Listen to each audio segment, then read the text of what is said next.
오늘 하나님께 주신 말씀은 우리 요한계시록 2장입니다. 요한계시록 2장 18절부터 29절입니다.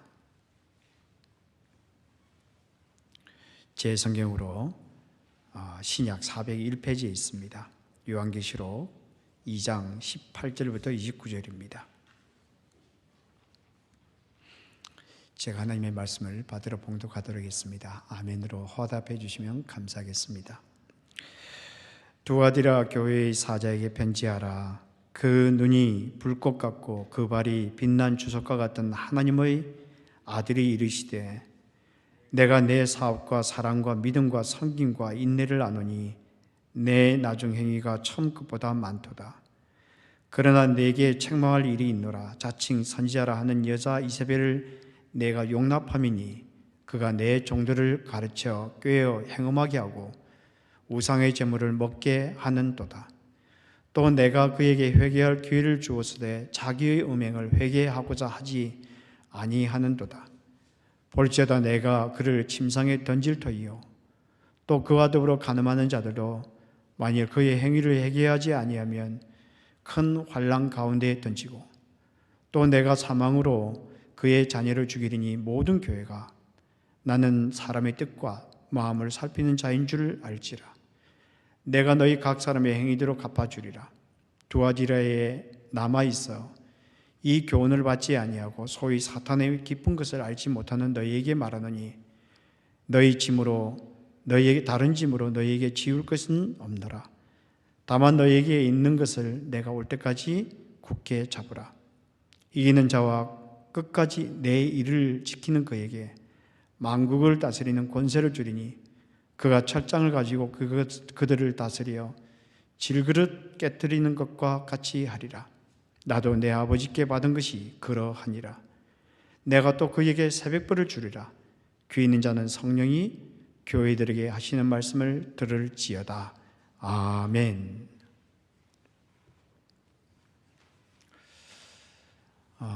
일전에 30년 만에 만난 힐러리 경이 나에게 준 교훈이라는 제목을 가진 짧은 글을 읽었던 적이 있었습니다. 30년 만에 만난 힐러리 경이 나에게 가르쳐준 것. 이 글은 어느 정신과 의사가 쓴 글인데, 이분이 고등학교 2학년 때 한국 전쟁으로 인해서 좌절과 허무감에 사로잡혀 있었다고 합니다. 그때가 1953년 이었습니다. 그러니까 얼마나 힘들었겠습니까? 그러던 어느 날 아침이었다 합니다. 조회 시간에 교장 선생님께서 이렇게 말씀하시더랍니다. 얼마 전에 에드먼드 힐러리 경이 세계 최초로 에베레스트 정상에 올랐습니다. 여러분들도 그 사람처럼 웅지를 가지고, 웅대한 꿈을 가지고 그렇게 말하는 순간이었다고 합니다.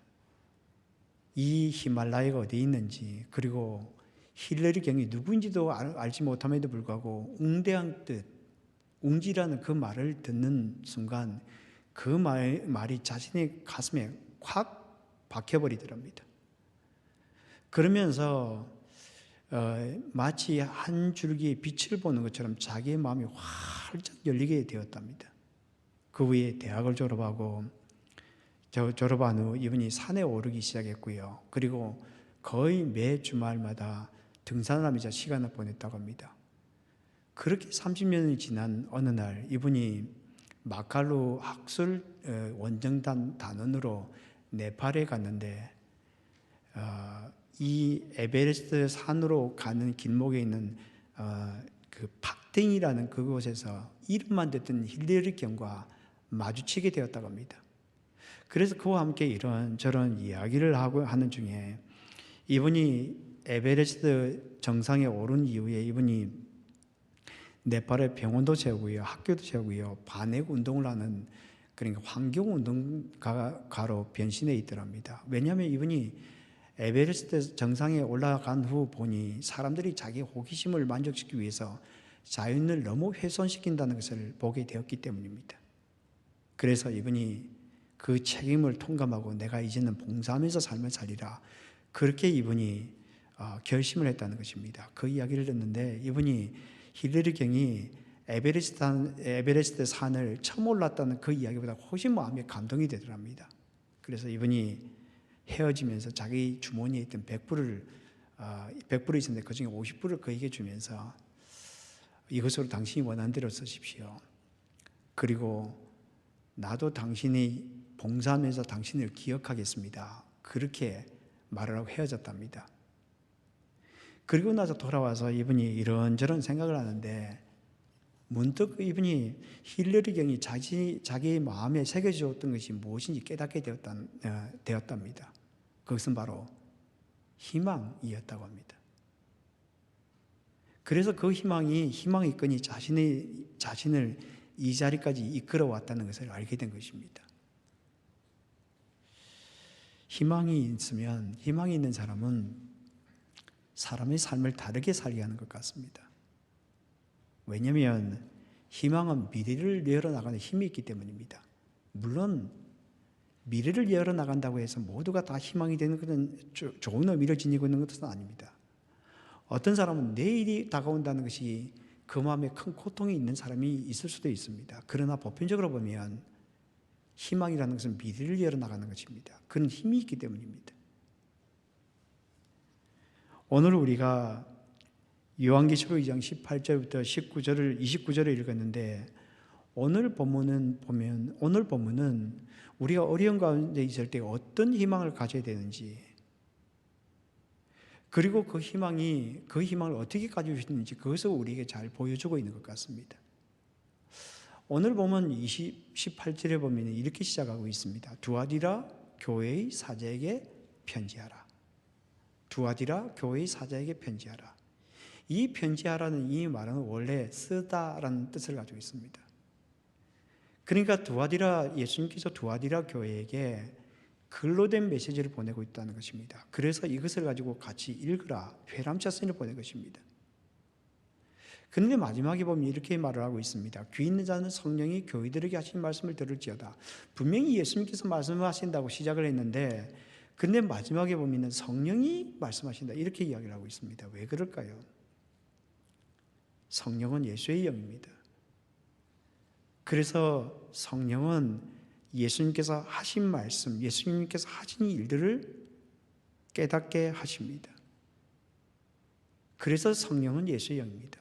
그러니까 여기서 예수님께서 성령을 통하여 두아디라의 교회에 주시는 이 편지를 모든 교회들이 알게 되기를 원한다. 그렇게 말씀하고 있는 것입니다. 그렇다면 이 말씀이 이 요한계시록 2장 18절부터 29절의 말씀이 현대를 살아가는 우리에게 주시고자 하는 교훈이 무엇일까요? 첫 번째 우리가 기억해야 될 단어는 무엇인가 하면 가르침입니다. 가르침. 예수 그리스도의 올바른 가르침. 예수 그리스도의 올바른 가르침이 희망이라는 겁니다. 왜냐하면 올바른 가르침이 올바른 삶을 이끌어내기 때문입니다. 여러분, 가르침이라고 해서 모두가 다 옳은 것은 아닙니다. 올바른 가르침이 참 중요합니다. 그리고 올바른 가르침이 있을 때 올바른 삶이 나오고 거기에서 희망이 나오는 것입니다. 오늘 보면 18절에 보면 이렇게 되어 있죠. 두아디라 교회의 사자에게 편지하라. 그 눈이 불꽃 같고 그 발이 빛난 주석과 같은 하나님의 아들이 이르시되. 여기 보면 두아디라 교회에게 편지를 보내는 분이 자신을 가리켜서 하나님의 아들이라고 말씀하고 있습니다. 요한계시록에 보면 하나님의 아들이라고 말씀하고 있는 내용이 여기밖에 없습니다. 요한계시록 22장에 있는데 하나님의 아들이라는 표현이 여기밖에 없습니다. 그러니까 이 두아디라 교회에게 자신이 하나님의 아들이다라고 하는 것을 강조하고 있는 것입니다. 왜 그럴까요? 이 두아디라 지역에 사는 사람들은 아폴로라는, 여러분들 많이 들어보셨죠? 아폴로라는 이 신을 섬기고 있는, 수호신으로 섬기고 있던 사람들이었습니다. 그런데 아폴로는 제우스의 신의 아들이었잖아요. 그러니까 아폴로는 하나님의 아들, 신의 아들이라고 생각했던 것입니다. 그런데 이 두아디라 사람들에게 있어서 이 아폴로는 단순히 하나님의 아들, 신의 아들이 아니었습니다. 두아디라 지역에는 이 제조업이 굉장히 발달해 있었던, 염색이라든지 구리 제조를 하는 그런 지역, 굉장히 발달되어 있는, 그래서 이 길드라는 이 협동조합이 굉장히 발달되어 있었습니다. 그래서 어떤 자기가 하는 그 사업마다 이 협동조합이 형성되어 있는데 각 길드마다 수호신이 있었습니다. 그런데 대부분의 사람들이 길드가 이 주관하는 이 축제를 벌일 때마다 사람들이 모여서 무엇을 고백하는가 하면은 아폴로가 하나님의 아들입니다. 아폴로가 우리를 보호해주는 신입니다. 아폴로가 우리를 이끌어 나가는 하나님의 아들입니다. 그렇게 고백했다는 것입니다. 그래서 그들이 길드에 그것을 거부하게 되면은 경제 활동을 할 수 없는 그런 상황이었습니다. 그런 고통 가운데 있는 자들에게 예수님께서 이렇게 말씀하십니다. 두아디라 교회 성도 여러분, 아폴로가 하나님의 아들이 아닙니다. 내가 바로 하나님의 아들입니다. 아폴로가 여러분들의 삶을 이끌어 나가는 것이 아닙니다. 내가 여러분의 삶을 인도해 나갑니다. 라고 그렇게 말씀하고 있는 것입니다. 여러분, 우리는 잊지 말아야 합니다. 우리의 삶은 예수 그리스도 그분이 이끌어 나가십니다. 삶이 힘들어지면 이런 말이 잘 들리지 않아요. 삶이 너무 고통스러우면, 특별히 경제적으로 어려우면 정말 하나님이 살아계시는가? 정말 예수님께서 내가 믿고 있는 하나님이 살아계시나 하나, 계시기나 하나, 그런 생각이 들 때도 있을 것입니다. 그러나 여러분 꼭 잊지 않게 되길 바랍니다. 예수님이 하나님의 아들이시고 그분이 우리의 삶을 이끌어 나간다는 것을 말합니다. 왜냐하면 그것이 예수 그리스도 자신의 선포이기 때문입니다. 그런데 오늘 본문에 보면은 예수님께서 두아디라 교회를 칭찬하고 있어요. 내가 너희들의 행위를 안다, 이렇게 말씀하고 있습니다. 왜 이렇게 두아디라 교회를 칭찬하고 있을까요? 단적으로 말하자면 참된 믿음은 삶으로 자신의 신앙을 고백하게 되어 있다는 것입니다. 참된 믿음은 자신의 삶으로 자신의 신앙을 고백하게 되어 있다는 것입니다. 오늘 본문 19절을 보십시오. 이렇게 되어 있습니다. 내가 내 사업과 사랑과 믿음과 섬김과 인내를 아느니 내 나중 행위가 처음 것보다 많도다. 예수님께서 두아디라 교회를 안다라고 말씀하면서 두 가지를 안다라고 이렇게 말하는데, 두아디라 교회 성도들의 삶을 안다는 것입니다. 여기 보면은 내 사업과라고 되어 있는데, 이 사업이라는 것은 사실은 그 뒤에 나오는 행위, 아르곤이라는 이 단어가 똑같습니다. 그러니까 그들이 삶을 안다, 이렇게 말을 하고 있습니다. 근데 이것은 복수로 되어 있어요. 그러면 여기 행위를 안다라고 할 때 그 행위가 무엇입니까? 사랑과 믿음과 섬김과 인내입니다. 그러니까 내가 너희들의 삶을 안다는 것은 내가 너희들의 사랑을 알고, 내가 너희들의 믿음을 알고, 내가 너희들의 섬김을 알고 인내를 안다, 이렇게 말을 하고 있습니다. 예수님은 아시는 분이라는 겁니다. 또 하나 여기에 이 두아디라 교회에 아는 것은 무엇인가 하면 그들의 삶이 이전 삶보다 나중 삶이 더욱 아름다운 교회였다, 성도였다, 이렇게 말하고 있습니다. 여기 보면 이렇게 되어 있죠. 내 처음 행위가 나중 행위가 처음 것보다 많도다. 이 많도다라는 것은 모아된이라고 되어 있습니다. 모아된, 이전보다 더 많았다, 이런 뜻을 가지고 있죠. 그래서 표준사회 번역에 보면은 더 훌륭하다, 이렇게 번역을 하고 있습니다. 그러니까 예수님께서 이렇게 말씀하시는 거예요. 여러분들의 나중 사랑이 처음 사랑보다 더 훌륭합니다. 여러분들의 나중 믿음이 처음 믿음보다 더 훌륭합니다. 여러분들의 나중 섬김과 인내가 처음 섬김과 인내보다 더 훌륭합니다. 그러니까 이전에 만났던, 이전에 보았던 그런 것보다 훨씬 더 아름다운 모습이 이 두아디라 교회에게 나타났다는 것입니다. 그것이 예수님께서 하시는 것이었습니다.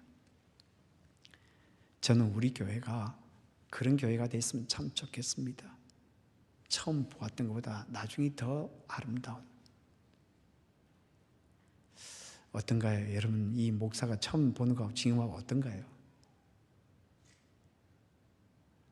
우리 교회의 이 공동체는 어떠한가요? 우리 교회의 이 공동체가 처음보다 나중이 더 아름다운 그런 교회가 되었으면 참 좋겠습니다. 여러분 믿음을 삶으로 고백하면 참 아름다워요. 아름다운 모습으로 나타나게 되어 있습니다. 여러분 삭개오를 보십시오. 누가복음 19장에 보면 예수님께서 예루살렘에 올라가는 길에 여리고에서 삭개오를 만나지 않습니까? 삭개오가 이 자그마한 돌 무화과 나무로 올라가서 예수님을 너무 보고 싶어 올라갔습니다. 그런데 그 자리에서 예수님께서 이렇게 말씀하십니다. 삭개오야 내려오라. 내가 오늘 너희 집에 유하여야겠다. 그러니까 이 삭개오가 내려와서 급히 내려왔고요. 즐거워하면서 예수님을 영접하였습니다. 근데 식사 중에 갑자기 일어나서 예수님께 이렇게 말합니다. 주여 보시옵소서. 내 소유의 절반을 가난한 자들에게 주겠사오며 만일 누구의 것을 속여 빼앗은 일이 있으면 내 갑절이 나 갚겠나이다. 내 갑절이 나 갚겠나이다. 그때서 비로소 예수님께서 이렇게 말씀하셨습니다. 오늘 구원이 이 집에 이르렀으니 이 사람도 아브라함의 자손이미로다. 오늘 구원이 이 집에 이르렀으니. 아니 그러면 그전에 예수님께서 이 삭개오를 몰랐던 것입니까? 그리고 삭개오가 예수님을 영접하지 않았습니까? 아니에요. 그가 예수님을 알았고 영접했습니다. 그런데 왜 오늘 구원이 이르렀다고 우리가 말할까요? 삶으로 고백하는 신앙이었다는 거예요. 삶으로 고백하는 믿음이었다는 겁니다. 여러분 우리의 믿음이 아름답게 되기를 원하십니까? 그렇다면 내가 들은 하나님의 말씀을 자그마한 것이라도 순종해 보십시오. 순종하며 그것을 따라가 보십시오. 그 말은 우리의 삶이 완벽해야 된다 그렇게 말하는 것이 아니에요. 그렇게 살아갈 수 있는 사람은 아무도 없어요. 그래도 주께 주신 그 말씀을 붙들고 살아가는 겁니다.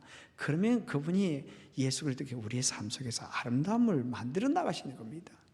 그래서 순종이 중요한 겁니다. 여러분 순종과 믿음은 분리된 것이 아닙니다. 하나입니다. 그런데 여기 보면은 칭찬을 하고 있다가 갑자기 이 두아디라 교회를 책망하고 있어요. 두아디라 교회에 이 칭찬할 것이 굉장히 많았는데 이 두아디라 이 내용을 보면은 이 책망을 굉장히 오랫동안 합니다. 왜 이렇게 두아디라 교회를 책망하고 있을까요? 여기서 이 중요한 것이 나오는데요. 올바른 가르침을 따라야 한다는 겁니다. 왜냐하면 올바른 가르침으로부터 올바른 삶이 나오기 때문입니다. 오늘 본문 20절을 보십시오. 오늘 이 본문 사실 내용이 너무 많아서 한 주에 다루기는 어려워요. 그렇지만 이 본문 20절에만 국한해서 우리가 살펴본다면 이렇게 되어 있습니다. 그러나 내게 책망할 것이 있노라. 자칭 선지자라는 이 여자 이세벨을 네가 용납함이니 그가 내 종들을 가르쳐 꾀어 행음하게 하고 우상의 제물을 먹게 하는도다. 이 구절에만 초점을 맞춰서 이 두아디라 교회의 특징을 본다면 하나는 그들이 올바른 가르침을 따르지 않았다는 겁니다. 오늘 보면 이렇게 되어 있죠. 자칭 선지자라 하는 여자 이세벨을 네가 용납함이니 그가 내 종들을 가르쳐 꾀어 행음하게 하고 우상의 제물을 먹게 하는도다. 여기 보면 내 종들이라고 말하는데 요한계시록에 보면은 내 종들이라는 이 표현이 그냥 평범한 사람들이 아니라 상당한 위치에 있는 사람들로 보통 표현합니다. 그렇다면 오늘 보면 이렇게 말을 하고 있는 거예요. 두아디라 교회 성도 여러분, 이세벨 같은 여인이 교회 지도자들을 잘못된 길로 이끌어가고 있습니다.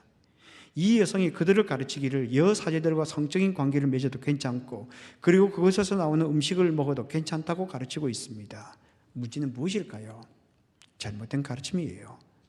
그 가르침을 따른 사람은 누구입니까? 교회 지도자들이었어요. 여러분 교회 지도자라고 해서 자유롭지 않습니다. 자유롭지 않아요. 교회 지도자도 잘못된 가르침을 받으면 잘못된 삶을 살아가게 되어 있습니다. 또 하나가 무엇인가 하면은 이들은 그 가르침을 살피지 않았다는 거예요. 그 가르침이 옳은 것인지 그 가르침이 올바르지 않은 것인지 살피지 않았다는 거예요. 오늘 본문에 보면은 용납이라는 이 단어가 나오는데 이 용납이라는 단어는 자유롭게 하다, 받아들이다 이런 뜻을 가지고 있어요. 그리고 현재형으로 되어 있어요. 그러니까 이 잘못된 가르침을 받아들이고 또 받아들이고 있었다는 것입니다. 그러니까 이렇게 말씀하고 있는 거예요. 두아디라 교회 성도들이요, 여러분들은 참 칭찬받을 것이 많습니다. 그러나 여러분들은 이세벨 같은 여성의 가르침을 계속 용납하고 또 용납하고 있습니다. 여러분들은 그 가르침이 올바른 것인지 아닌지 살피지 않고 있습니다 라고 이렇게 책망하고 있는 겁니다. 여러분, 우리는 하나님의 말씀을 부지런히 살펴보아야 합니다. 하나님의 말씀을 듣고 나서, 여러분 목사가 설교할 때도 마찬가지입니다. 말씀을 듣고 나면 정말 그런지 살펴보아야 돼요. 여러분, 성경 공부를 하고 나야 그냥 잊어버리지 마시고요, 그것을 한번 살펴보십시오. 정말 하나님이 올바른 것인지 살펴보십시오. 왜냐하면 우리가 비판하기 위해서가 아니고요, 올바르게 알아야 올바른 삶을 살게 되어 있기 때문입니다. 여러분, 베레아 사람들을 보십시오. 사도행전 17장에 보면은 사도 바울이 데살로니가 지역을 거쳐서 베레아에 이르게 되었죠. 그때 이 사도 바울이 회당에서 하나님의 말씀을 전하게 되었는데, 그때 베레아 사람들의 태도를, 이 말씀에 대하는 태도를 성경이 이렇게 말하고 있습니다.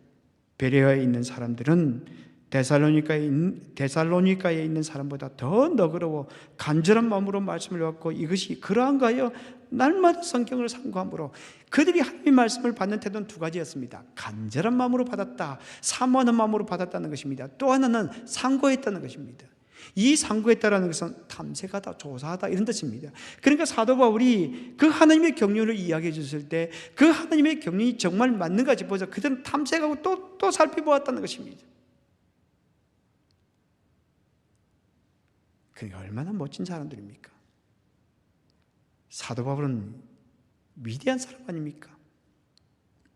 위대한 지도자 아닙니까? 그럼에도 불구하고 그들이 받은 그 말씀이 올바른가 살펴보면서 그것을 살펴보았다는 겁니다. 어떤 결과가 나타났습니까? 그 중에 믿는 사람이 많고, 또 헬라의 귀부인과 남자가 적지 아니하니, 그 중에 믿는 사람들이 많으니. 교회가 건강하게 살려면 올바른 가르침이 있어야 됩니다. 올바른 가르침이 있어야 돼요. 특별히 여러분, 우리가 이 교회 안에 이 올바른 가르침이 있으려면 이 성경 공부가 많이 있어야 됩니다. 근데 우리 중에서 가끔 교회 안에 있는 프로그램을 만족하지 못해서 외부에 나가서 성경 공부하는 분들도 가끔 있어요. 괜찮습니다. 그런데 문제는, 그런 여러분들이 성경 공부를 할 때는 내가 어디 가서 공부한다는 걸 알려주세요. 알려주세요. 왜냐하면 그것이 정말 올바른지 아닌지 목사가 한번 살펴보는 것도 좋습니다. 물론 목사라고 해서 100% 다 옳겠습니까? 그러나 여러분, 내가 가진 생각들이 그것이 정말 목양이라는 것이 무엇인가 하면, 내가 지금 이것이 올바른지 아닌지 그것을 함께 검증해, 함께 살펴보는 것입니다. 이 코비드 이후로부터 성경을 가까이 대하는 우리 모습들을 보면 참 얼마나 감사한지 모르겠습니다. 얼마나 감사한지 모르겠습니다. 성경 읽기 전에 많이 참여하기도 하고, 그리고 마더와이즈, 파더와이즈, 그리고 커피 브레이크 성경부에 많이 참여해 주셔서 감사합니다. 여러분, 성경 공부해야 합니다. 성경 공부해야 합니다. 성경 공부하지 않으면 나의 생각을 따릅니다. 우리는 늘 메시지를 받으며 살아갑니다. 메시지를 받으며 살아가요. 근데 세상에 여러 가지들을 듣기도 하고요, 또는 자기 생각들을 듣습니다. 그리고 성경을 공부하지 않으면 그 생각들을 따라 살아나갑니다. 올바른 가르침이 있어야 올바른 삶이 이루어지게 됩니다. 그래야 희망이 생깁니다.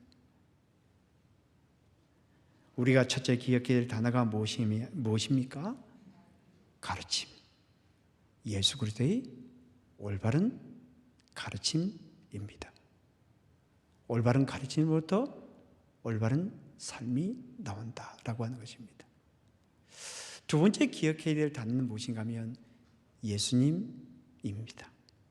당연하지 않습니까? 예수님이 우리의 희망입니다. 예수님 자신이 우리의 희망입니다. 오늘 보면 26절과 27절에 보면 이렇게 되어 있습니다. 이기는 자와 끝까지 내 일을 지키는 그에게 만국을 다스리는 권세를 주리니 그가 철장을 가지고 그들을 다스려 질그릇 깨뜨리는 것과 같이 하리라. 나도 내 아버지께 받은 것이 그러하니라.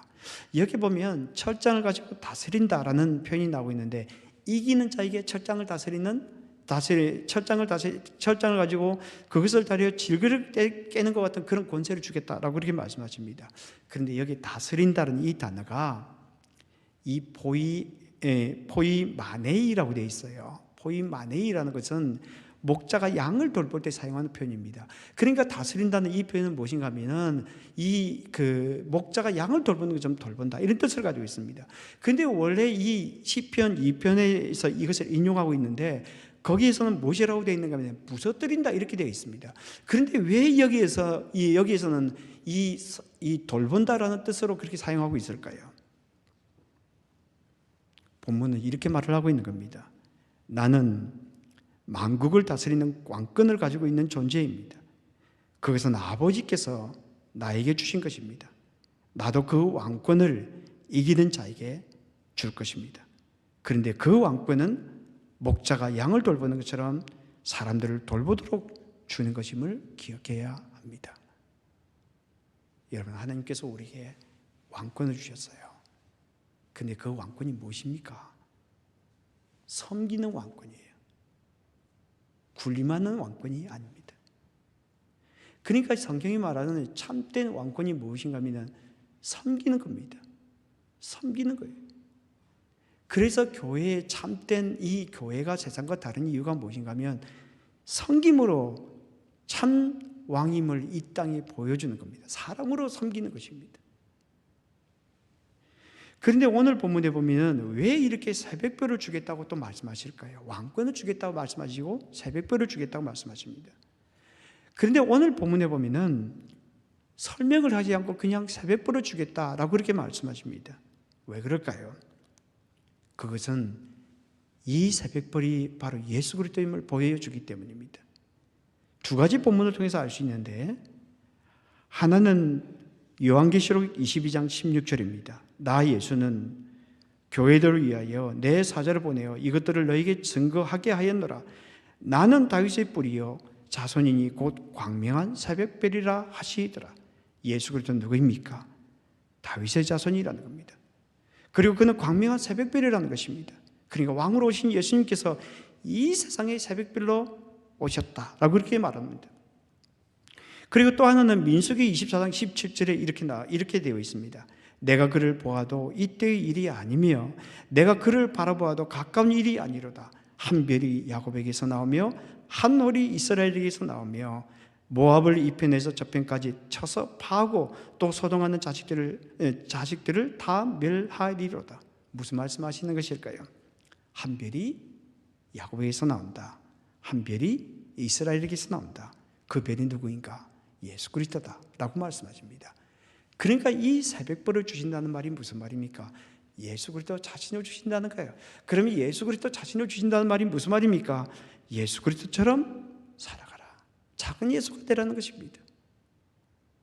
우리에게 예수 그리스도의 새벽별을 주신다, 이렇게 말씀하고 있는 겁니다. 그러니까 예수님처럼 묵묵히 살아가라. 삶을 통하여 그렇게 살아가라. 그렇게 말씀하고 있는 것입니다.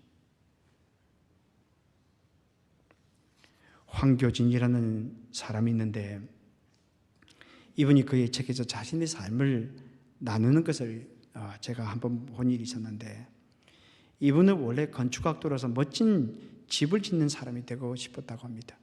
왜냐하면 어머니께서 동대문 시장에서 20년 동안 옷가게를 하고 있었거든요.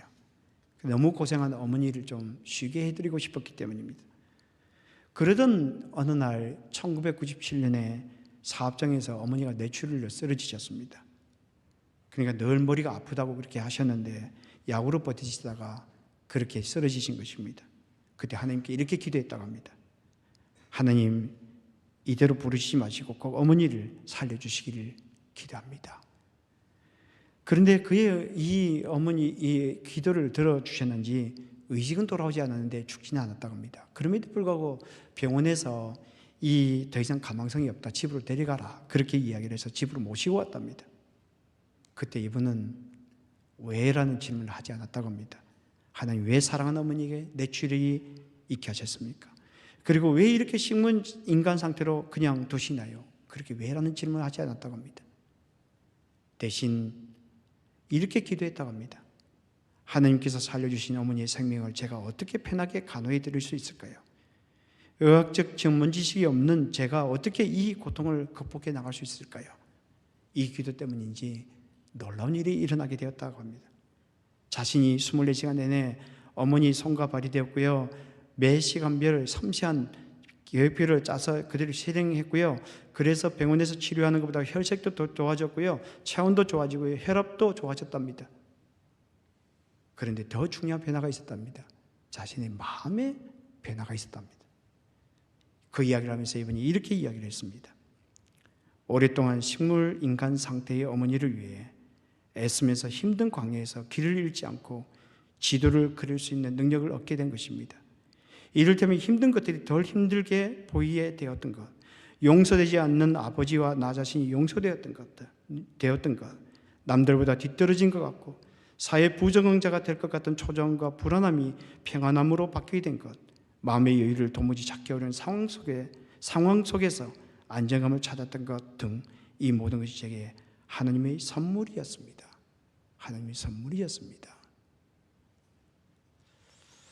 우리가 예수 그리스도처럼 살아간다는 것은 대단한 것이 아닙니다. 우리의 삶을 묵묵하게 살아가는 것입니다. 그 일이 무엇이든 상관없이 살아가는 것입니다. 왜냐하면 우리는 작은 예수이기 때문입니다. 오늘 본문 29절에 보면 이렇게 말씀하고 있습니다. 귀 있는 자는 성령이 교회들에게 하신 말씀을 들을지어다. 귀 있는 자는 성령이 교회들에게 하신 말씀을 들을지어다. 성령께서 예수님의 메시지를 전달해 주고 싶어 합니다. 그것은 가르침입니다. 가르침. 예수 그리스도의 올바른 가르침. 그것이 희망이다. 왜냐하면 그것으로부터 올바른 삶이 나온다. 그리고 또 하나는 예수 그리스도입니다. 예수 그리스도 그분이 우리의 희망이라는 겁니다. 왜냐하면 우리가 예수 그리스도처럼 살아갈 때에 그곳에 희망이 있고 소망이 있기 때문입니다. 오늘 본문이 우리에게 말씀하시는 것처럼 예수 그리스도와 그의 가르침을 붙들고 살아감으로 희망의 꽃을 피워내는 복된 삶을 살아가는 저와 여러분이 되기를 주님의 이름으로 축복합니다. 같이 기도하겠습니다.